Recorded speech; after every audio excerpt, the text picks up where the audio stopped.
আসসালামু আলাইকুম। তো দেখুন আমি আজকে রান্না করছি দেশি মোরগের মাংস। প্রথমে ভালোভাবে কেটে ধুয়ে পরিষ্কার করে পেঁয়াজ মরিচ কেটে সব মশলাপাতি দিয়ে মশলা কষিয়ে তারপর মোরগের গোস্তটা দিয়ে দিয়েছি।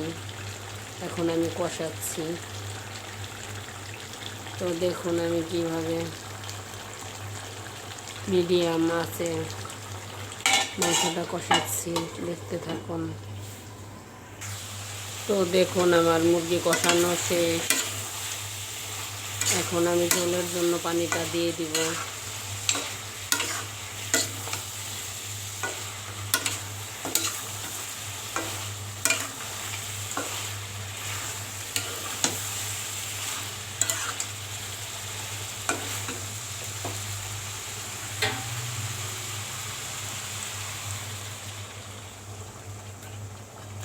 গরম পানি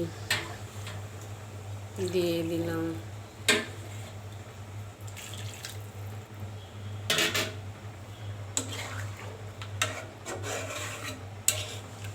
তো এখন আমি আস্তে আস্তে জাল করব।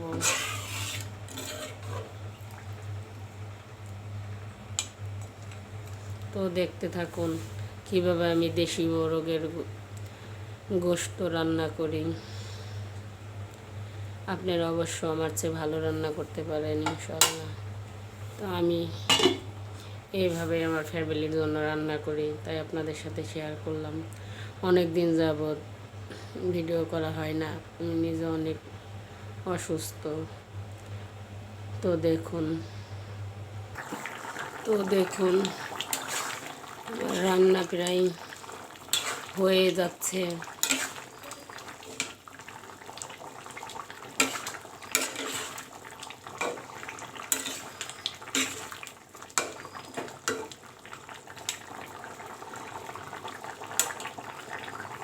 আবারও ঢেকে দিব। তো দেখুন আমার দেশি মুরগি